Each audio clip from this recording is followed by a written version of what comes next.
Goeiemiddag en welkom by Marula Media se regstreekse gesprek. Vandag gesels ons oor entstowwe. Die regering se entstofplan het in Februarie afgeskop en duisende gesondheidswerkers is reeds ingeënt. Die departement van gesondheid sê boonop dat miljoene dosisse entstof op pad is na Suid-Afrika. Maar daar's baie Suid-Afrikaners wat nog onseker is oor of die entstof veilig is, wat dit bevat en of hulle enigstens gedwing sal kan word om dit te ontvang. Daar bestaan boonop groot twyfel oor die regering se vermoë om die entstof effektief aan te skaf en te versprei. Marula Media het vir Dr. Kloete van Vuren, 'n spesialis in oordraagbare siektes, Connie Mulder, hoof van Solidariteit se Navorsingsinstituut, en Andrew Richards, hoof van die Navorsingsdepartement by In Context International, gevra vir hul insette. Goed, nou Dr. van Vuren, kom ons skop sommer met jou af. Ek wil weet, hoe weet ons hierdie entstowwe is veilig? Dis in 'n baie kort tydjie is dit ontwikkel en daar's nou ook groot stories met AstraZeneca wat daar's nou, mense sê dit veroorsaak bloedklonte en niemand weet eintlik of hierdie werklik veilig is nie. Wat is jou mening hieroor? Dit is baie veilig, Helen. Sommer dit reg met die deur in die huis kan val. Okay. Ek dink die mense moet mooi verstaan waar hierdie hele ding vandaan kom. Daar is baie lankal al voorspel dat een of ander tyd in ons lewens gaan daar 'n reuse respiratoriese oordraagbare pandemie uitpas in die wêreld. En ek weet nie of een van julle die boek Koors van Dion Meyer al gesien het nie, waarin hy navorsing gedoen het en toe het die mense met wie hy gepraat het by die London School of Tropical Medicine sê, jy moenie Ebola of so iets gebruik nie, want dit maak te vinnig die mense dood en dit kan nie vinnig aansteek nie, kan dit baie maklik isoleer. As jy 'n pandemie wil veroorsaak, kies 'n coronavirus wat respiratories oordraagbaar is en nie almal doodmaak nie. En dis hoe hy sy boek geskryf het. So en dis nie asof hy 'n siener was nie, dis suiwer. Dit is in die wetenskaplike wêreld wat voorspel is, nee. Goed. As jy dit dan in ag neem, daar's lankal begin beplan en sê as dit gebeur, hoe gaan ons 'n vaksin vervaardig? En hierdie platforms, en dit wil ek nou baie mooi stel. So jy het 'n platform waarop jy dan jou spesifieke virus bysit om 'n entstof te maak. En die platforms meeste is al in die 1990s vervaardig en ontwikkel en ontwerp. Die Pfizer en Moderna se kom van 2000 af. So dit is nie baie vinnig. Wat wel gebeur het is. Nou sit hulle hier, breek die ding uit, ons korte entstof, want sonder entstof kom ons nie uit hierdie ding uit nie. En waar in die verlede gegaan het en toets jy die ding, kos jy 'n klomp geld en as dit nie werk, dan gooi hom weg, dan toets jy ander een tot jy een kry, 'n paar kry wat werk, nou gaan jy die volgende kry befondsing, kry goedkeuring, het hulle gesê, hierdie is 'n noodtoestand in die wêreld, kom ons gee die geld, en dit het die Europeërs en Amerikaners gedoen, sê, hier's die geld, begin jy nou onthou sommer die fabriek ook waar jy dit gaan maak. En as die entstof nie werk nie, dan skryf ons eenvoudig daai koste af. En die hoeveelheid geld wat ons gaan spaar, deur een van hierdie entstowwe vinnig deur die proses kry, gaan soveel groter waarde bied as die geld wat ons gaan verloor in die wat werk. En ek dink julle is almal bewus daarvan, daar's 'n paar honderd entstowwe vir coronavirus op die oomblik, waarvan 'n klomp langs die pad gesnee word. Nou, ek dink as jy mense analogie wil gebruik, is die maklikste om te sê, ek ry met my kar van die lughawe af Middestad toe. Want ek is in Bloemfontein, as jy die pad wil visualiseer. Robot tot robot, die verkeer is daar nou nie so erg nie, maar daar is verkeer. En dit vat my 'n halfuur.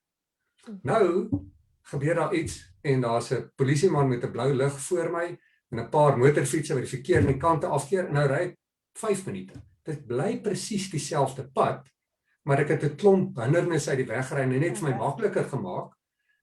En nou is dit korter en dis wat met die vaksin gebeur het.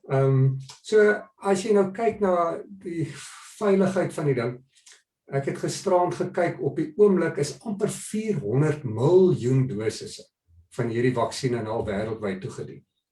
Nou, onthou, wie word op die oomblik ingeënt? Dis die ouer mense wat uiteraard allerlei siektes en kankers en goed onderlede het, omdat hulle hoog risiko is. En om dit nou maklik te maak, as ek vandag iemand inent en hy loop môre voor 'n bus en in die bus ry hom op, is dit nou nie die vaksin se skuld dat die bus hom omgery het. Nee, So as jy 400 miljoen mense gaan inent, gaan daar hier en daar iemand 'n bloedklont kry van die kanker wat hy het, of van die gips wat hy op sy bene het, of wat ook al die geval mag wees. En ek dink nie ons moet weggevoer word deur hierdie ding nie. En as ek die laaste punt net hier kan maak, daar was 'n ruk terug gesê in Noorwe is 'n klomp ou mense wat ingeënt is dood aan die vaksin. Dit is hoegenaamd nie wat die berig gesê het nie. Die berig het gesê, hulle het gegaan en in hierdie ouete huis gegaan waar die ou mense bedlêend was. Hulle het geen lewenskwaliteit gehad nie. Hulle was almal ouer as 80 jaar oud en hulle is kort na die inentings hulle toe dood van wat ook al. En die konklusie van die ding was, moenie die enstof, ek nou versigtig my woorde kies, maar ek wil amper sê mors op iemand wat letterlik nog 'n week of 2, 3 oor het om te lewe. Maar toe word die ding gedraai en gesê, maar hier sit 'n klomp mense dood kort na die enstof gekry. Ja. Ek dink mense moet dink Andrew Richards sal baie meer lig daarop kan werk, maar dis die tipe van verdraaide goed wat 'n mens versigtig moet wees. Ja, so dit is belangrik om die konteks te sien, hè. Verseker. Connie, sou jy die enstof vat? Dink jy ons gaan dalk 3 koppe groei? Wat dink jy? Dink jy dis veilig? Milan, ek dink eerste ding wat ons moet uit die weg neem is, daar's nie 'n enkele enstof nie. Daar is realisties aan die begin Maart laas jaar, toe dit was nog president Trump het Operation Warp Speed aangekondig, het oor die 200 maatskappye weggespring met enstowwe ontwikkel. Hulle het verskillende metodes gevolg. Daar's 2, Moderna en Pfizer wat mRNA gebruik het, wat is hulle basies kry jou lyf om 'n stukkie proteïen van COVID te vervaardig, dan leer jou immuunstelsel hoe beklei ek hierdie proteïen. Hy leer eerstens as 'n indringer en hy leer hoe moet ek hom uitsorteer, en dan wanneer jy, as jy nou toevallig COVID kry, dan herken hy vinniger die virus en kan jou immuunreaksie beter wees en vinniger wees. Die ander ouens, die Johnson & Johnson en so, het op die tradisionele manier die viral vector wat hulle 'n platform waarop hulle 'n gedeaktiveerde virus gee. En dis dieselfde beginsel basies, is ons spuit jou in met 'n virus wat jou nie kan siek maak nie, maar jou immuunstelsel herken hierdie virus en hy sien hierdie ding hoort nie in my nie. Hy leer hoe om te beklei, en dan wanneer jy in kontak is met iemand met COVID en werklike COVID selle in jou lyf het, dan gaan jou immuunstelsel gaan, okay, ek onthou om hierdie te doen, so ek het nie nodig om eers teenliggame te ontwikkel nie, ek het dit, ek kan baie vinniger, baie meer doeltreffend optree. So ja, nee, ek sal die enstof vat, ek sal wel wil kies watter enstof. Ek persoonlik is meer ten gunste van ek dink die Johnson & Johnson is die regte kandidaat vir Suid-Afrika, weens praktiese redes en logistieke redes en so iets, maar hulle is almal, veral die groot 5 is veilig, fascinerend genoeg. Selfs die Russiese Sputnik 1 kan ons nou sien met Lancet se toetse, blyk wel veilig te wees. Die een wat nog twyfel oor is Sinopharm, China se, wat nog steeds geen toetse laat regtig deur ander mense kyk het nie. Nou, ons voordeel is, ons hoef nie vasgevang te word en daar's een enstof vir die hele wêreld nie, daar's verskeie. Ek dink wat krities belangrik is hier is dat ons moet vinnig enstowwe kry. Dit is die nommer 1 ding. Dis weens die mutasies, as ons die pad vorentoe kyk, dan is die antwoord dat die enstof gaan minder doeltreffend wees teen hierdie jaar se mutasie van COVID. Ons in Suid-Afrika nou reeds 1 mutasie gehad, ons kan sien die doeltreffendheid het bietjie afgegaan. Maar dit is nie dat dit die einde is nie. Ons kan AstraZeneca is reeds besig met aanpassings maak aan hulle enstof ten einde die nuutste variante beklei. Dit impliseer ons gaan op 'n plek kom waar die enstof amper soos die griepinspuiting gaan word, waar jy die jaar se mutasie of variant hopelik dan ook kan aanspreek doeltreffend. Hierdie kapasiteit is in die wêreld, dit is voorberei op dit. Ons uitdaging in Suid-Afrika is nou aansienlik minder die enstof as sulks, is meer die ANC stof as jy dit so wil kyk, wat nie die enstof hier kan uitkry. Betyds nie. En wie hulle self voorberei vir as ons ideaal glo 18 jaar lank ons gaan inneem. Dit is eintlik malligheid om te dink jy kan regtig hierdie pandemie beklei met so iets. Ons moet op 'n plek kom waar dit soos die griepinspuiting is, waar jou mediese fonds jou help, waar jy kan instap in 'n kliniek en dit kry. So nee, van wat ons kan aflei, ons het al laas jaar, ek dink mense moet tog nie die konteks verstaan, is nou net so minder as 'n jaar voordat ons aan inperking gegaan het. Baie van hierdie maatskappye het letterlik laas jaar Maart begin met ontwikkeling van die enstof. Nou toe het ons nie geweet hoe ernstig die COVID pandemie gaan wees nie, ons het nie geweet hoe lank dit gaan aanhou nie, en die onsekerheid rondom daai wat normaal is. Die vorige enstof, interessantheid wat binne 'n jaar ontwikkel is, was varkgriep in 2008, 2009. Maar die gevolge vir farmaseutiese maatskappye was ander kant toe, want hulle het al die geld spandeer op 'n enstof ontwikkel wat glad nie nodig was nie, want varkgriep was nie naaste by so dodelik soos wat COVID is nie. En die sekerheid wat gegee is deur president Trump se regering, maar ook die Verenigde Koninkryk se wat sê ons sal by julle die enstof koop, impliseer hulle het volledig oorgeskuif al die grootes. Hulle het deur al die normale fases gegaan. Hulle het die vermoë al vir 'n ruk om 'n enstof in minder as 'n jaar te ontwikkel. Hierdie keer het hulle gesê, is 'n noodgeval, ons gaan al ons fondse op dit spandeer. En dis waarom ons nou sit met eintlik 6 goeie kandidate wat kan werk. Die uitdaging nou is nie of die enstof werk nie, die uitdaging is om dit hier te kry en vir jou die keuse te gee om te sê wat enstof jy moet vat. Die een caveat is, as jy 'n persoonlike geskiedenis het van 'n heftige allergiese reaksie op enstowwe, dan moet jy vanselfsprekend hierso heroorweeg. Dis 'n unieke ding, baie mense het 'n allergiese reaksie teenoor van die metale wat hulle gebruik as bindend en so. Niks met die enstof self nie. Dis net die draermiddels en daai. So jy sal self weet, jy persoonlik sal weet as jy al voor 'n masels enstof of so iets geneem het, of jy persoonlike reaksie het, en dis uiteindelik moet dit jou keuse bly rondom jou mediese geskiedenis. Goed, okay. So die kort en die lank daarvan is, dit het nog steeds deur al dieselfde prosesse gegaan, die tydperk was net korter, maar dit beteken nie dit is onveilig nie. Connie, jy het vinnig gesels oor die verskillende variante. Beteken dit dus dat gesondheidswerkers wat reeds ingeënt is met die Johnson & Johnson vir hierdie spesifieke variant is nie beskerm teen die toekomstige variante nie, en hoe maak ons nou? Nee, ek sou nie sê is nie beskerm nie, wat ons wel sien is die doeltreffendheid is laag. So wat ons die persentasies lyk nou, maar as ons dit verduidelik, is hulle sê nou Johnson & Johnson was amper 75% doeltreffend met enige simptome van COVID keer, en die nuwe variant is dit nou net 57%. Nou vir konteks, die griepinspuiting is so 45% doeltreffend en ons aanvaar hom as geldig. Wat belangriker is van die enstof, en dis waar hoekom ons dit doen is, dit is steeds uitsonderlik doeltreffend vir ernstige siekte, hospitalisering of selfs sterfte van COVID. En dit is uiteindelik wat ons gesondheidsorgstelsel oorweldig het, is mense wat intensief lê vir 14, 15 dae, vreet die kapasiteit baie vinnig op, en dan sit jy met 'n probleem, soos in die Oos-Kaap waar mense in die gang moet lê, of in Pretoria waar ouens in die hospitaal doodgaan op soek na hospitaal. So die enstof gaan nie noodwendig keer dat jy COVID kry enigsins nie, maar dit gaan beslis help dat jy nie so ernstig siek word nie. Dit gaan daai kans baie meer terwyl. Selfs al is dit nuwe variante, en dit is ook wissel van enstof tot enstof, en dit gaan wel Johnson & Johnson waarborg, ek sou versigtig wees om 'n enstof te wat teen die dood waarborg, maar hulle sê hulle enstof keer 100% van sterftes. Ek dink daar is met so 'n sterretjie by wat sê as jy nou voor 'n bus inloop met die enstof gaan jy tipies steeds dalk omkom, maar dis die doel. So dis waarom ons wil die ding vinnig gedoen kry. Nie sodat COVID verdwyn nie. Ek dink ons moet verstaan, dis 'n virus, hy laat homself nie sommer reguleer nie, maar sodat ons gesondheidsorg in staat is om COVID te kan hanteer op die jaarlikse stelsel, soos ons met griep nou al doen vir meer as 100 jaar realisties. Dit gaan deel word van ons jaarlikse gesondheidslandskap, en die enstof gaan net help om ons gesondheidsorg kans te gee om genoeg kapasiteit te om hierdie te kan hanteer. Okay, goed. Ek wil gou hoor by jou, Andrew. Daar is nou baie samesweringsteorieë oor die COVID-inentings, van Bill Gates se betrokkenheid tot, ek dink, ek wil nou nie eintlik in diepte ingaan, dalk trap ek op tone, maar waar kom hierdie samesweringsteorieë vandaan? Steek daar enigstens waarheid, en miskien kan jy 'n paar van hulle vir ons aanspreek en net sê, net bietjie van ons vrese bietjie in bedwang bring, in terme van dit. Ja, seker, samesweringsteorieë het ontstaan, en sy ontstaan is eintlik uit die tekort aan inligting. Ons het nou nog gepraat oor inligting moet in perspektief kom of in 'n konteks bespreek word. En baie keer as ons praat oor die COVID-virus, waarvan kom dit? Kom van China af. Toe kom die eerste berigte uit en sê maar dis dalk 'n chemiese wapen wat deur die Amerikaners gemaak is. Dit is, daar's soveel, toe kom die Russe in, daar's soveel vrae wat gevra word en daar's so min inligting.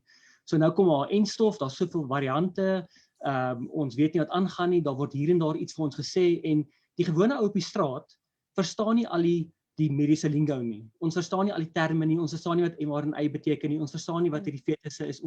Ons wil net 'n antwoord hê wat vir ons sin maak.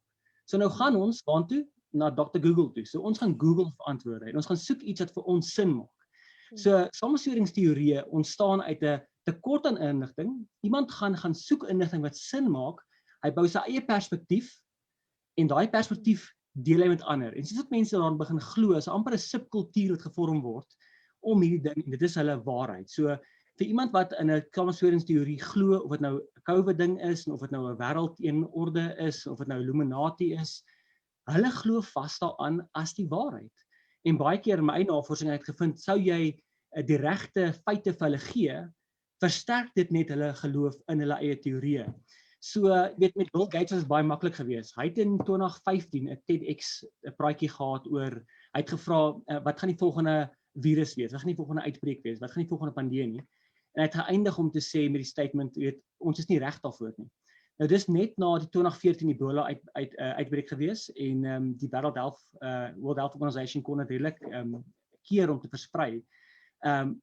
Toe kom 2020 en dis 'n wêreldpandemie en mense vra maar hoe het Bill Gates geweet iets gaan so groot kom? Nou Dr. van Vuren het klaar gesê, die goed is al lankal bespreek binne regerings. Ouens weet seker goed kom, dit is al beplan. Dis nie so onverwaks gewees nie. Okay. Maar wat met Bill Gates gebeur in die conspiracy theory, die samesweringsteorie om hom, is net dat Bill Gates in 1999 dink dit was, het hy amper $1 biljoen, ek dink dit was $750 miljoen gegee om, ek dink die organisasie is Gavi genoem. Gavi is 'n alliansie van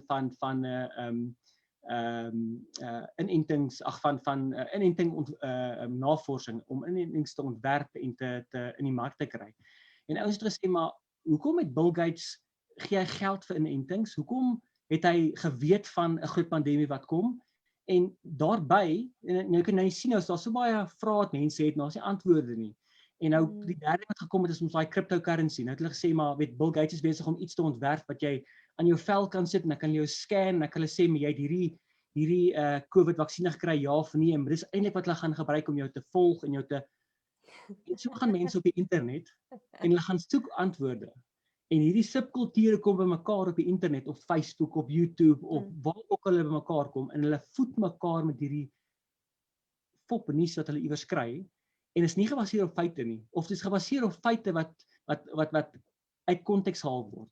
So die hele Bill Gates ding is regtig, jy weet Bill Gates, ja, hy het verskriklik baie geld in vaksine vaccine development ingesit. Die quantum dot tech 2 is 'n ding wat hulle mee besig is.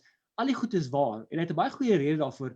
Bill Gates het eintlik vir hom gevra op 'n NBC program waar hulle vir hom gevra het, weet, do you want to force the world to get vaccinated? You know, is the plan to vaccinate everyone? They won't have a choice. En hy het daai tyd gesê om die wêreld te red, het hulle net, ek dink iets minder as 40% nodig van die wêreldbevolking om gevaksinneer te word. So hy sê there's no need to vaccinate everyone. In sy eie woorde. Maar nou as jy nou 'n sameswering teorie aanhanger is, dan gaan jy mos nou sê, aha, Bill Gates lieg vir ons. Kyk, dit is nou net wat ons geweet het. Ons weet hy lieg vir ons. Dit is nou net nog ammunisie. Ons weet hy lieg. En dis so eenvoudig. So samesweringsteorieë en veral met COVID kom uit die punt van daar's soveel mediese lingo wat gegee word en terme wat uitgegooi word deur die experts en die gewone op die straat wil weet, maar ek verstaan dit nie. En omdat hy nie verstaan nie, gaan soek hy 'n plek waar hy dit kan verstaan. En die ouens wat samesweringteorieë skryf en daai subkulture vorm, hulle doen dit baie spesifiek om goed op baie maklike eenvoudige maniere te verduidelik sodat jy kan verstaan. En in daai verstaan voeg hulle vir jou die leuns. Okay. En die hele storie rondom dooie fetusse of baba fetusse of goed in inentings, steek daar enigstens waarheid daarin? Weereens Dr. van Vuren sal vir ons kan sê dit is al vir jare eintlik die gebruik. Hierdie fetus kom van, ek dink is Nederland af van die 70s en 80er jare wat daar geaborteerde babas was, nie geforseerde aborterings nie, obviously dit was met consent gewees. En dit is gebruik in mediese, so daar is selle gebruik wat dan verwerk word en hierdie fetus self word dan oor en oor in 'n ander formaat gebruik. So op die stadium wat ek sê, dieselfde wat hulle vandag gebruik, kan amper nie eens teruggetrek word na die 1970s se aborsieselle nie. Okay. En baie van hierdie fetusselle of human cells word baie keer gebruik in die ontwikkeling van vaksines. En ek dink Dr. van Vuren sal nou beter kan sê wat die waarheid is hierso, maar sover ek verstaan is ja, dit word gebruik in die ontwikkeling om te kyk wat werk. Maar die vaksine self wat jy kry in jou arm, het geen fetus selle of niks in nie. So ja, daar word gebruik in ontwikkeling, maar dis nie waar dat dit in die vaksine self is nie. Goed. Dr. Kloete, kan jy dalk vir ons meer sê van wat die enstof bevat? Is daar enige ander vreemde dinge waarvan ons moet weet of dinge wat jou kan skade doen? Ek dink mense praat partykeer van daar's lood in of iets wat skadelik is vir jou en so aan. Kyk Elyn, ek dink van die baie vroeëre enstowwe was daar adjuvante by gewees. Hierdie platforms wat ons nou gebruik is totaal iets anderster. Goed, ek dink dis die eerste ding. Nou soos Andrew tereg ook gesê het is as 'n mens enige biologiese navorsing doen, die heel eerste stap wat jy nou sommer daar in die laboratorium op die tafel doen, is jy bestel jy van hierdie selle, en soos jy die een sellyn kom van 1974 af, die ander van 1985 af, en dis letterlik, jy sit 'n bestelling in en hulle stuur vir jou 'n houertjie met hierdie selle, jy groei dit in die laboratorium, en nou gaan jy en sit hierdie stukkie enstof wat jy wil gebruik, in daai selle in en jy kyk, maak hulle die antiliggame. Dan weet jy, wag, hierdie ding kan werk, hier word hierdie antiliggame gemaak. En jy het mos nou van mense wat die infeksie gehad het, 'n klompie antiliggame gekry en jy weet watter antiliggame werk, so jy kyk, kan ek die regte goed kry? En dit is die heel basiese eerste stap. En dit word ook gebruik om virusse te vermenigvuldig onder andere. Maar as jy dit nou klaar gedoen het en die enstof word begin vervaardig, dan gebruik hulle dit nou nie meer nie. En die lang en kort daarvan, en dit het Andrew duidelik gesê, daar is geen fetale selle of wat jy dit ook in hierdie enstof. En daar is ook nie eers die lood en die goed wat die mense in die ou daarvan gepraat het, dit word ook nie meer gebruik nie. Ek dink, Connie het gepraat van die verskillende platforms, maar dis letterlik, jy het 'n koekresep wat vir jou baie goed werk. En iemand bestel 'n kinderpartytjie, en jy sit pink versiersuiker op met 'n paar Smarties. Jy hou jou ooievaars teë en hulle sit groen versiersuiker, want hulle weet nie wat die baba is nie, met 'n paar baba skoentjies op die koek. Elke slag dieselfde resep, jy verander hom net 'n bietjie. Nou met die enstof dieselfde, jy het hierdie platform en daar is 'n klomp verskille, daar's 'n vlaagkoek en daar's 'n wortelkoek en wat ook al, maar al wat jy bak jou koek en dan sit hulle die klein stukkie van die virus wat jy wil gebruik vir jou enstof, sit hulle by en daar werk. En dit is hoekom ons sê hulle, een van die redes die ding so vinnig kom, of is platforms wat lankal ontwikkel is, jy sit hierdie stukkie by en daar werk. So nee, ek moet sê, ek is baie gemaklik om die enstof te gebruik. Jy weet, die ander argument is, hoe gaan jy immuniteit kry? Deur die virus self in te kry. So die virus bestaan uit al sy genetiese materiaal, plus 'n klomp ensieme en proteïene, wat kan vermenigvuldig in jou liggaam, en dan kry jy immuniteit. Of jy kan 'n enstof vat wat glad nie kan vermenigvuldig nie, wat glad nie die ensieme en die proteïene vat nie, net 'n klein stukkie van daai hele virus is. Ek kan nie dink dat daar argumente is oor watter een van die twee wil jy hê nie. Ja, nee, verseker. Ek dink dit stel baie van ons lesers baie gerus. Terwyl jy sommer aan die woord is, verduidelik vir ons, want soos ek dit verstaan, gaan jy, al het jy die inenting, gaan jy nog steeds dit die siekte kan oordra of kan aansteek of ander aansteek, gaan ons nog steeds moet maskers dra. Sê ons vir mekaar, ons gaan vir die res van ons lewens moet maskers dra of wat is die geval? Elyn, dis nou twee verskillende vrae wat jy vra nie. Okay. Is dit doelbewus of Nee, dit was nie doelbewus nie. Ek dink die ding is, kom ons praat net eerstens oor die variante. Ek dink ons praat ook maar in die literatuur 'n bietjie van variant hysterie op die oomblik. En dit maak vreeslike opslaa, maar daar is nie so groot issue nie. En ek dink Connie het gesê, die enstof wat ons het op die oomblik, keer nie altyd hierdie ligte infeksies nie. Maar in al die enstowwe het dit dood voorkom en ernstige siekte. En onthou dit was in die proewe wat gedoen is. Nou het in daai proewe het elkeen kon nie wat 40,000 mense omtrent elke proef ingesluit. Nou sit jy met 400 miljoen dosisse wat al reeds uitgegee is. En daai mense word noukeurig opgevolg. En dis baie duidelik dat in die ouer mense wat nou inent, gaan hulle nie dood nie en hulle word nie ernstig siek nie as hulle die vaksin gehad het. So die ding beskerm. Nee. Okay. En gaan ons weer 'n enstof moet kry? Hierdie is nog uitdaal, nee, want jou immuunstelsel is baie meer kompleks as 'n paar antiliggame. So hulle by die antiliggame gewys het werk nie altyd so goed teen al die variante. Maar jou immuunstelsel bestaan uit selle wat die virus doodmaak, klomp ander chemikalieë en al daai goed saam beskerm jou. En al daai goed saam word deur die enstof gestimuleer. So ek dink ons moet eers 'n bietjie wag voor ons sê hierdie goed gaan nie werk nie. En ons, jy weet, dis die eerste ding. Die tweede ding is oor die maskers, die vinnige kort antwoord. Op die oomblik weet ons nie wie's geïmmuniseer en wie nie. Dis 'n klompie gesondheidswerkers klein persentasie. Jy kan nie een stel 'n reël sê vir een groep en 'n ander stel vir die ander groep en jy weet nie wie val in watter groep nie. So vir die huidige dink ek, moet ons net ons maskers dra en ons afstand handhaaf. Maar op die lang termyn, as die vaksin nie toelaat dat ons weer begin kan normaal leef nie, sien ek baie min sin in die vaksin. Nee. En die punt is, die vaksin, behalwe wat ons nou reeds gesê het, duidelik voorkom ook oordrag.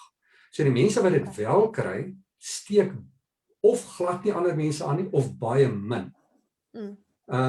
En as ons dit sê, dan beweeg ons in 'n rigting waar ons kan sê, luister, as ons 'n groot deel van die bevolking kan immuun kry, dan sal ons kan noodwendig ontslaa raak van die maskers. Jy weet, in ouer mense wat reeds gevaksineer het, as jy gevaksineer is, kan hulle klein kinders sien en hulle kom kuier by die huis en 'n druk gee. Wat is die sin van die vaksin anders? Jy weet, ek dink laat ek eers die ander kans want daar's 'n paar ander goed wat mense ook nog met die oordrag moet bespreek, maar ek dink mense met die breër konteks beter sien, want hier word so gedryf in een rigting dat mense die geheelbeeld mis. Goed. Connie, daar's baie mense wat wil weet of jy gedwing kan word om die vaksines te kry. Hulle praat van werkgewers wat jou nie gaan aanstel of wat hulle werknemers gaan verplig om die enstof te kry. Daar's sprake van 'n reiskaart wat jy gaan moet kry, so ek gaan nie gaan na Nederland toe indien ek nie ingeënt is nie. Wat is die situasie daar? Gaan ons enigstens gedwing kan word om ingeënt te word? Melanie, die kort antwoord is nee, niemand gaan jou kan dwing om 'n inenting te neem teen jou wil nie. Dit is nie moontlik nie. Ons het 'n baie goeie regsmening oor dit gekry, wat jou werkgewer gaan jou nie kan dwing om 'n enstof te neem nie. Dit beteken nie dat die enstof onveilig is nie. Dit beteken nie dat niemand kan jou dwing om 'n inspuiting te vat teen jou wil nie. Daar's intendeel ook verskeie opsies wat geneem kan word voordat hulle enigstens kan kom op 'n punt waar hulle sê maar jy veroorsaak 'n onveilige werksomgewing. So nee, dit is ook uit, ek dink die president het in een van sy toesprake ook vir ons gesê, niemand gaan jou kan dwing nie. Soos wat Dr. Kloete ook terug uitwys, ons het nie eintlik nodig dat almal ingeënt word. Ons het dit uitdruklik in Israel gesien en in ander lande, soos wat die persentasie mense wat ingeënt is toeneem, begin oordrag regtig radikaal daal en gaan ons terug normaliteit toe. So ons werk op tans, jy moet 67% van die bevolking ingeënt hê, dis dalk te veel. Ons gaan al resultate sien voor dit. Maar niemand gaan jou kan dwing. Prakties jou werkgewer gaan jou kan dwing en niemand nie. Rondom reis, dis 'n bietjie 'n ander vraag. Dit gaan afhang van die teikenland. Tans moet jy reeds 'n negatiewe COVID-toets toon, dink ek binne 48 uur voordat jy kan internasionaal vlieg. So daar's eintlik reeds beperkings, maar dis nie so vreemd nie as jy van Afrika vlieg, moet jy in 'n geval, ek dink geelkoors inenting kan wys en allerlei sulke goeters. So dit is nie seker watter lande gaan daarop aandring en watter nie. Dit sal wissel van land tot land, maar dit is glad nie op buite die totaal onmoontlik dat die EU-lande byvoorbeeld sê om Schengen te kry hier, gaan jy vir ons moet toon dat jy in die laaste jare COVID-inenting gehad het, of dan wat tans die feit is jy moet vir ons 'n negatiewe COVID-toets toon voordat jy op die vliegtuig mag klim. So dis nie so vreemd nie. Plaaslike vlugte dink ek is as in elk geval is dit beperkings en ek dink jy gaan sommer vinnig wees wat sê jy moet ingeënt wees nie, tans moet jy maskers dra, maar nie veel anders nie. Maar die wêreld gaan maar op 'n mate aangeraak word deur hierdie. Dit is eintlik, dit klink vreemd, maar dis nie eers buite die norm tans vir verskeie siektes dat jy moet, as daar nie geelkoors in die land is, sulke goeders moet jy kan wys. Ek is immuun teen geelkoors, ek dink tyfus is geelkoors, maar al daai goeders, dis klaar die norm, dis nie buite die norm om te sê vir 'n nuwe siekte dat jy dit gaan toon nie. Dit gaan wel 'n baie klein persentasie van ons raak en dit hang af wat is die teikenland jy gaan moet besluit. Amerika mag dalk besluit hulle is gemaklik met hulle immuniteit. Israel kan teen enigiemand nou toelaat, hulle is oor die 100% geïmmuniseer, so hulle sê wel, ons stelsel kan dit hanteer indien dit nodig is. Jy sal moet kyk persoonlike omstandighede. Niemand gaan jou kan dwing nie. Tog is dit 'n goeie idee om as jy soos ek sê, as jy persoonlik 'n slegte reaksie met enstowwe gehad het in die verlede, moet dit nou nie doen nie, maar as jy kan probeer vir jouself enstof kry, gaan praat met jou dokter as jy weet wat jy mediese geskiedenis ken en vra watter weergawe dink hy van die beste vir jou wees. Okay, wonderlik. Jy het nou so vinnig verwys na die ANC en ons weet ons kan nou nie ongelukkig nie 'n enstof teen hulle kry nie. Hoe lyk hulle hoe ver is hulle, kom hulle teiken na hulle eie teiken om mense in te ent. Hoe lyk die situasie tans wat die inentings betref? Man, Elaine, die mense wat nie elektrisiteit kan verskaf nie, kan toe ook nie enstowwe verskaf nie. Ek dink nie ons is verbaas daaroor nie. Ons het geweet hulle besit net nie die vermoë om dit te doen nie. Die frustrasie was met die regering wat daarop aangedring het om dit te doen ten spyte van die wêreld. Jy weet nie, ons trek nou, ons het so 140,000 mense nou al ingeënt. Die projeksies was dat ons nou moes trek op oor die 2 miljoen. Ons is nie eens naby aan die teiken nie. Die groter uitdaging is, ons moes 1,5 miljoen dosisse AstraZeneca eintlik gehad het. Dit is weg. Dit is vervang met minder as 200,000 dosisse van Johnson & Johnson wat deel is van 'n uitgebreide kliniese toets. Ons enstofprogram het eintlik nog nie amptelik begin nie. Ons is nog in 'n toetsfase. Dis nou middel Maart. Dis eintlik skriwend. Ander lande, die Verenigde Koninkryk het 9 Desember begin, Amerika het 14 Desember begin met hulle enstofprogram. Israel is klaar prakties, hulle het oor die 100% geënt. Amerika dui daarop hulle gaan teen Julie Augustus klaar wees met hulle bevolking geënt. Ons alle aanduidings is ons gaan as die gemiddelde Jan publiek 10/1 eers 2022 enstof sien as jy op die regering staat maak en dis in 'n goeie scenario. Meer realisties ons kyk na hulle aanskaffingspatrone dalk 2023. So dis waarom ons sê jy kan regtig nie die regering vertrou met hierdie enstowwe alleen aanskaf nie. Jy gaan dit nooit sien nie.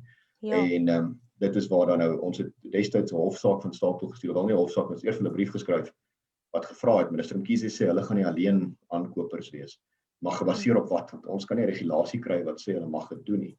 Hulle het ons nie geantwoord nie en toe uiteindelik het hulle in hulle eie hofstukke onder eed geantwoord en gesê nee, daar bestaan geen so regulasie nie. Hulle kan eintlik niks daarvan doen nie.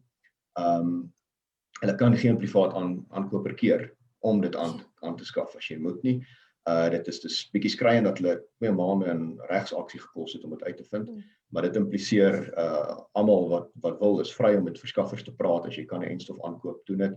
Die hoop is nou natuurlik dat die mediese fondse en daai oorgaan tot die aankoopfase. Tans is die groot uitdaging die aanbod in die wêreld is nog laag. Mense se vervaardigingskapasiteit is nog nie waar dit is nie, maar dit gaan in die volgende 6 maande verseker optel met rasseskrede en dan sal ons in 'n situasie wees waar ons regering se enstofprogram nog trek by PowerPoints vir die parlement wat verduidelik waarom hierdie nou nie gewerk het nie en daai en nie. En as nou hierdie klein kinker in die kabel en dan uiteindelik gaan ons weer uitvind daar's 100 miljoen dosisse weg ergens want die tender is vir verspreiding toegedien of uitgedeel of iets soos dit. Maar hopelik kan ons dan dat die private sektor ten minste mediese fondse of so iets hulle lede inent en dan werkgewers dit kan doen nie. Ek weet die mynhuise stel baie belang en enstowwe vir hulle werknemers aanskaf en dan sê maar as julle wil, ons het klinieke, ons het al die goed, ons wil aangaan met besigheid en ons kan nie nou ons trek onder beperking. So uiteindelik is dit een van die situasies waar ons ten spyte van die regering se uitrolprogram dink ek steeds Suid-Afrika ingeënt gaan kry. Ons moet net seker maak dat hulle so ver as moontlik wegbly van hierdie af as wat ons kan. Tans is dit eintlik 'n skande as jy in ag neem. Baie van hierdie vervaardigers het laas jaar al Julie en Junie uitgereik na ons regering toe en gesê maar wil julle aanskaf, wil julle deel word en ons het 3 Januarie die eerste enstofprogram uitgereik wat ons ontwikkel het en dit was maar bietjie liggestele verf, dit was nogal nie realisties geweest nie. So hopelik ons kan die vermoë is daar, private ons mag dit aanskaf, die regering het dit erken, hulle kan jou nie keer nie. Hulle mag dit ook versprei, dis net nog nie goedgekeur nie. Dis die een caveat is SARPA die mediese regulator het nog nie enige enstof eintlik goedgekeur vir gebruik in Suid-Afrika. Nie selfs die Johnson & Johnson is nou besig met toetse, maar die res van die wêreld het baie van hierdie al goedgekeur na uitgebreide kliniese toetse. So dit is nie dat die goed onveilig is nie, dis net nie wettig tans nie. Maar dit is maar soos ivermectin wat dieselfde is, hy is net nie wettig nie, maar ander lande gebruik hom as hulle moet. En ons sal in 'n situasie sit waar daai goedkeuring gaan onafwendbaar kom en dan hopelik het ons die infrastruktuur dat private ons kan aanskaf en versprei so vinnig as moontlik. So hoe lank dink jy, ekskuus ek wil net dokter, ek wil net vinnig by Connie hoor, hoe lank dink jy, wat is die tydlyn vir die goedkeuring en soos jy sê, die enstof moet eers baie meer gereedelik beskikbaar wees. Jy praat van 6 maande of hoe lank dink jy, voor die einde van die jaar? Elaine, ek hoop voor die einde van die jaar, dat die vervaardiging op so 'n plek is waar die groot vervaardigers nie meer net aan nasionale en supranasionale entiteite verkoop nie. Tans is die ding, as jy Johnson & Johnson is, jy vat net bestellings in die miljoene, so daar is veel min rede om te praat met maatskappye op 'n kleiner vlak. Maar die tyd kom wat jy nou dat jy al die voldoen aan daai vereistes. Kom ons kyk, ek hoop binne 'n jaar kan ons in 'n posisie wees waar meeste mediese fondse enstof kan bied. Kyk, hulle moet in elk geval, dis nou volgens wet verpligte voordeel vir alle mediese fondse, wat hulle moet kan bied aan hulle lede. So die hoop is dat ons dit binne 'n jaar kan regkry, maar soos met enige voorspelling waar die ANC en regulatories ander liggame betrokke is dit as alles werk. So dis die caveat. Okay. Goed, dokter Kloete. En ek dink mens moet ook daar net versigtig wees, nee, want as jy nou kyk byvoorbeeld Nieu-Seeland wat heeltemal 'n ander situasie het en graag hulle ekonomie sal wil oopstaan aan die gang kom. Hulle kan eers vaksines kry in April maand om hulle eerste mense te vaksineer. So ek dink mens moet daai versigtig wees voor jy nou sê hoekom dit nie werk nie. Op die oomblik is die moeilikheid, jy kan nie jou hande fisies op die goed lê nie. En moet dit ook moeilikheid ook al is, mens moet die regering in 'n mate ook jammer kry. Want hulle het hulle hele ding gesit op die AstraZeneca en dit die voordeel van die AstraZeneca bo die Johnson & Johnson is baie makliker en vinniger om vervaardig. Dis 2 dosisse. Maar die studie is gedoen voordat enige iemand, dit was maar deel van hierdie wat kon net nou praat van die regulatoriese vereistes. En toe stel hulle die studie op om net vinnig die studie deur te druk. En dan gaan hulle met AstraZeneca begin en die goed is op pad. En wat toe gebeur is, toe kom die nuwe variant. En toe hulle die data ontleed, die gemiddelde ouderdom van die mense in daai AstraZeneca studie in Suid-Afrika was 31. Mense van 31 gaan nie dood van COVID. Dis baie jonk, ja. Wie gaan dood? Is ouer as 70. Daar was niemand van daai in daai studie ingesluit. Met die gevolg is, toe kan hulle nie bewys dit voorkom sterftes en ernstige siektes nie. En toe hierdie ek moet nou hoor mooi kies, maar hierdie beheptheid met die wetenskap sê dit maar hier is 'n studie wat nie kan wys dit werk. Nou moet ons gaan met daai data en dan mag ons nie die AstraZeneca gebruik nie. En toe verloor ons al daai terwyl die res van die wêreld dink eintlik die AstraZeneca gaan heeltemal goed genoeg werk. Dit gaan sterftes en dood voorkom. Ons het gesien Johnson & Johnson minder effektief, Pfizer dis dieselfde maar hier. Maar toe trap hulle nou in daai gat wat iemand anders vir hulle gegrawe het en nou sit ons in hierdie gemors. So ek dink, jy weet, en dan net die laaste punt is die probleem wat op die oomblik in die wêreld is hierdie ding van almal moet gelyke toegang hê.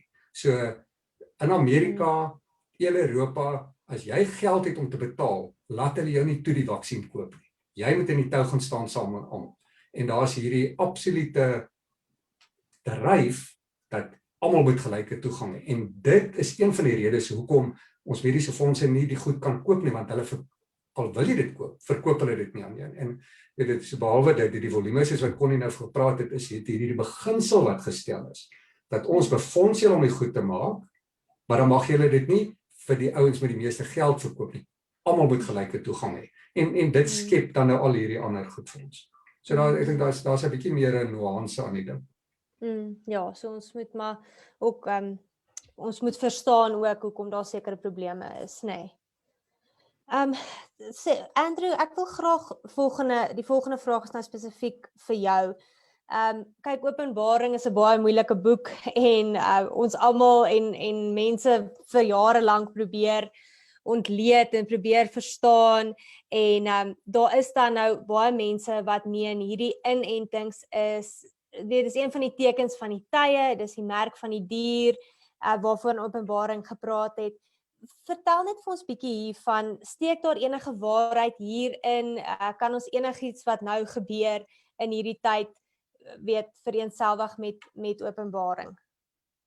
Ja, kyk, Openbaring is een van daai boeke wat as jy hom nie verstaan nie, verwys jy na die kenners en jy sit jou vertroue in die kenners dat hulle huiswerk gedoen het.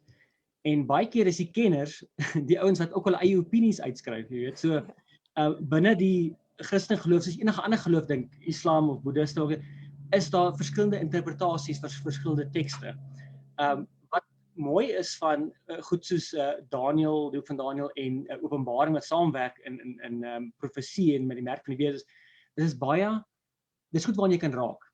Byvoorbeeld, die merk van die bees sal 'n fisiese merk wees. Great, okay. Nou sê mense, ja, die inenting is mos 'n fisiese ding. Fantasties, ek gee jou 'n punt vir jou. Die tweede ding sê hulle, dit sal 'n baie duidelike fisiese merk wees, 666. Nou, ek het nou nog nie een van die vaksines gesien wat 666 op het nie, so punt vir my. Die tweede ding is, dit gaan of in jou regterhand of op jou voorkop wees. Nou, ek het nog nie gesien enige plek in die wêreld dat hulle 'n inenting reg hier in die middel insit nie. So weer eens 'n punt vir my en nie vir jou nie.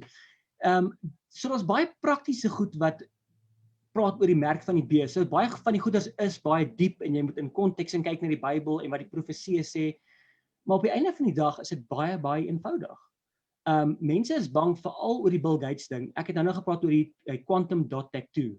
Nou die quantum dot tattoo is 'n module wat hulle kan in jou inplant of tatoeëer kan ons nou sê en hy hou die inligting van vaksines. So Bill Gates het die ding ontwerp sodat as hulle in Afrika kom dat hulle nie mense weer inent vir measles nie weer inent vir wat ook rubella of wat ook al nie. So om seker te maak hy het hierdie ene, ons gaan hom nie weer ent nie. So dis 'n rekord, maar die ding kan nie enige ander inligting behou nie. Hy kan nie GPS inligting hou nie, hy kan jou trek nie, hy kan nie jou bankbesonderhede hou nie.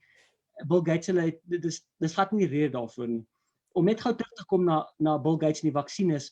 Hulle het die vaksineprogramme begin om wêreldoorbevolking te probeer stop.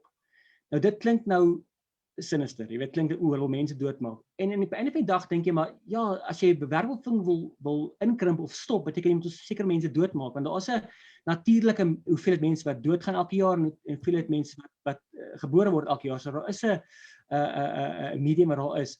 Maar wat Bill Gates hulle sê, bevul in jou ontwikkelende lande, in jou derde wêreldlande, in Afrika en Indië, het jy baie kinders. So byvoorbeeld in ons Afrika kultuur weet ons dat jou kinders eintlik jou pensioen is. So hoe meer kinders jy het, hoe beter is jou pensioen as jy ouer is. Okay? So as jy daai konsep vat, dan weet ons ook in Afrika, meeste kinders gaan dood voor hulle 5 is van voorkomende siektes, weet malaria en kolera en al die goeders. So Bill Gates se prinsip is as ons kinders kan inent en vir hulle beter kans gee om volwassenes te word, dan beteken dit ouers hoef nie meer soveel kinders te hê, 10 of 20 kinders te hê, want hulle weet as ek 10 of 20 kinders het, gaan net 5 dit oorleef en dan het ek ten minste 5 vir my pensioen. Maar as jy 2 kinders het en jy seker al 2 van hulle gaan dit maak omdat hulle inentings gehad het en goeie healthcare gehad het, dan gaan jy nie nog kinders hê nie. So outomaties gaan die populasie groei kleiner word. So Bill Gates het 'n konsep daar weet. Maar omdat al die goed so saamwerk en met die samesweringsteorie, omdat daar baie vrae is, kom hierdie quantum dot tattoo en kom COVID en kom hierdie ding van ons mag nie mekaar raak nie. Ons moet 1.5 meter uit mekaar staan. As jy wil betaal, gebruik jou kaart, swipe and go. Daar's nie meer kontant nie. So nou begin ons dink dis 'n stelsel waar ons nie meer geld gaan gebruik nie. O frek, Bill Gates het hierdie stelsel wat hy goed gaan inplant in jou. Jy kan nie koop en verkoop nie. Jy gaan geforseer word. Nou kom jy klaar gesê jy gaan nie forseer word nie. Dr. Van Vuuren het klaar van sê jy gaan nie forseer word nie in Suid-Afrika nie, nêrens in die wêreld nie. Jy kan dit nie connect met by Bill Gates nie. Maar laaste ding en dis nou waar die conspiracy theory so lekker onderwerp is en ek lag baie daaroor. Is dat Bill Gates is natuurlik die de facto president van Davos, van die World Economic Forum se bymekaarkoms elke jaar in Davos.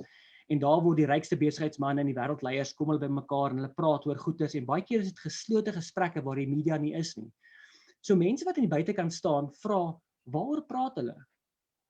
En as hulle uit hulle gesprekke uitkom, dan word daar vaksine goeders gestig en daar word hierdie ding gestig en ons is nie seker wat aangaan nie. En dan kom al die mense bymekaar en dan kom Christene en hulle kom na die Bybel toe. Nou weet hulle, die Bybel praat van die merk van die bees en die einde van die wêreld en al die tipe van dinge. Weereens sê ek, daar's 2 maniere om te kyk na Openbaring. Ja, jy kan die kenners gaan vra wat dit beteken of jy kan letterlik kyk na wat dit sê. Dis 'n fisiese merk wat 666 is op jou regterhand en op jou voorkop. Die vaksine gaan nie daarin gaan nie en hy gaan ook nie hier ingaan nie. Die vaksine gaan nie 666 merk op jou voorkop of op jou regterhand los nie. Daarom kan die vaksine nie die merk van die bees wees nie. Baie eenvoudig, baie prakties. Okay, goed. So ons hoef nog nie ons blikkies kos op te gaar in die in die Spens of Jy kan as jy wil, maar dis nie moeite werd nie. Goed. Nou, en sê sommer vir my terwyl jy praat, ons is mense hierdie ding het mense baie paniek bevange. Ek meen die COVID self is 'n vreesaanjaende ding en nou is hier nog sprake van inentings wat die merk van die dier is en wat jou bloedklonte gee of as jy die inenting wil hê, jy gaan dit nie kan kry miskien vir die volgende 3 jaar nie en daar's so magdom van inligting en is baie keer moeilik om te onderskei tussen feit en fiksie. Hoe hou 'n mens moed? Veral dink ek uit 'n geloofsperspektief. Wat is die lig in die tonnel? Nou die ding is met iets soos 'n vaksine of jy jy weet COVID is reël, jy het dalk 'n familielid wat oorlede is of siek geword het, of jy weet van iemand, jy weet daai kring het al hoe nader gekom soos wat die maande aangegaan het. En jou reg om te besluit of om te veg, om te sê, maar weet ek gaan nie, dit voel vir jou, het word weggeneem, jy voel byvoorbeeld, jy weet jy gaan nie gedwing word nie, maar jy weet ook, dit is dalk die beste kans vir my om die vaksine te kry, so jy verloor daai reg om te kies, jy weet, en baie keer in die Christen geloof is dit, jy moet oorgee, jy moet, op die stadium moet ons oorgee aan, soos Koenie gesê het, ons moet maar die ANC vat, dit is ons enigste vehikel op die stadium, daar is nog nie ander voertuie nie, ons moet maar het vat, en nou sit jy jou geloof, jou hoop, jou alles amper in die regering, en sê, Here asseblief seën die regering, dat hulle net regkom, dat hulle net kan werk, en al jou hoop is daarin, maar op die einde van die dag, as ek nou heeltemal van 'n geloofsperspektief kan vra, vir Christene is dit baie anders. Lewe en dood is nie in ons hande in elk geval nie. So of dit nou 'n vaksine is, of dit nou 'n COVID virus is wat jou gaan doodmaak, of die bus jou tref en jou gaan doodmaak, of jy gaan van ouderdom doodgaan, jy gaan doodgaan. Vir gelowiges is dit nie hoe jy gaan doodgaan, maar waartoe jy gaan. So 'n vaksine, ja of nee, persoonlik vir my maak dit nie saak nie. My vrou self is in die mediese wêreld en sy het haar coupon gekry wat ook al, so sy kan gaan vir haar vaksine. Ons is opgewonde daaroor. Ons sal 'n foto op Facebook sit, fantasties. Want ons weet ons hoop is nie eintlik in 'n vaksine nie. Ons hoop is iets groter. Dis in die verlossing wat ons het. En daarom is dit nie 'n vraag oor gaan die vaksine ons red of nie, gaan dit 'n forceerde ding wees. Ons hoop is nie daarin nie. So van 'n faith perspective het ons nie nodig om ons hoop in 'n regering te sit nie. Dis irrelevant. Dis eintlik goed om te weet, dit hang nie van enige mensgemaakte dinge af nie, want mense is ook maar feilbaar, nee. Absoluut. Ja. Dr. van Vuren, uit 'n mediese perspektief, het jy hoop in hierdie pandemie en vir die entstof? Wel, kyk, kom ek stel dit vir jou, daar's baie mooi werk wat gedoen word om te sien watse tipe besighede moeilike omstandighede oorleef. Watse tipe mense, en in die beginsels is eintlik dieselfde, maar ek gee vir jou nou die beginsels wat mense moet hê om moeilike omstandighede. So die eerste ding is eenvoudige absolute aanvaarding van die realiteit soos dit is. Die tweede ding is 'n onwrikbare geloof wat ondersteun word deur 'n diep waardestelsel dat die lewe betekenis het. Nou, ek meen vir 'n Christen, dis wat ons doen as Christen. Ons kry al hierdie goed wat oor ons pad kom, maar ons sê God gee ons lewe betekenis. En dan die derde ding is 'n buitengewone vermoë, en ek dink dis nou waar Connie inkom, om te improviseer en planne te maak. So, op die ouend is ons enige van hierdie moeilike tye, en dis die COVID met die ekonomiese ontwrigting en verwoesting, ons skole wat nie aan die gang kom nie, gaan dit daaroor, dis die realiteit, dis soos dit is. Maar ons glo dat in wese die lewe is goed en betekenisvol, want ons leef tot eer van God, en ons onderbou is ons Christelike waardestelsel, en dan begin ons planne maak, en ons maak planne om te oorleef, en dis die mense wat aan die ander kant uitkom. En ek dink as of ons nou na die vaksine kyk, of ons na skole kyk, ons ekonomie, enigiets, as ons daardie beginsels as lewens toepas, dan dink ek is daar baie goeie hoop. Wonderlik. Connie, ek gaan nie vir jou vra of jy hoop in ons regering het nie, maar ek weet jy het hoop op ander plekke. Ja, my hoop is op alle plekke behalwe die regering, en ek dink dis 10-1 wat my die beste getref het, of die silwer randjie aan die einde van hierdie is. Daar is 'n einde op pad. Ons het nou 'n entstof wat doeltreffend is. Ons is op pad na groepsimmuniteit toe, onafwendbaar.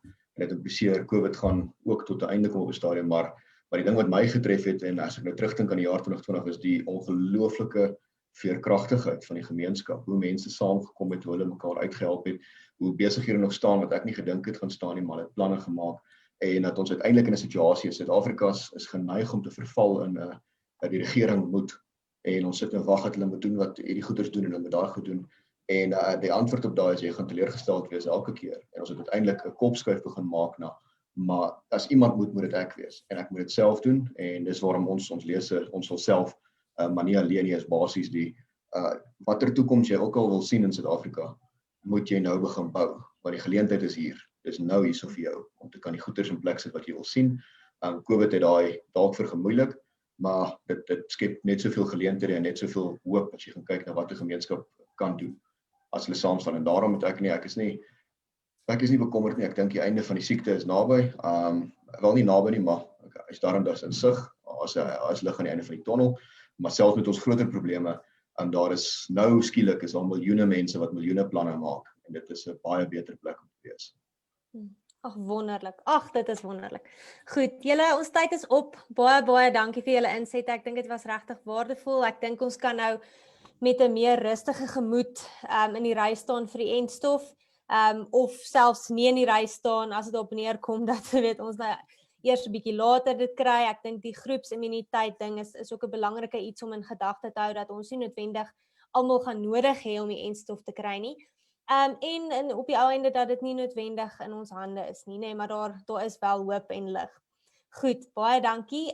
Ons hou julle dan op hoogte van waar die regering trek en waar die privaat instansies trek en watter entstof waar toegedien word en al die inligting met betrekking tot entstowwe kan julle nog steeds op Marula Media kry.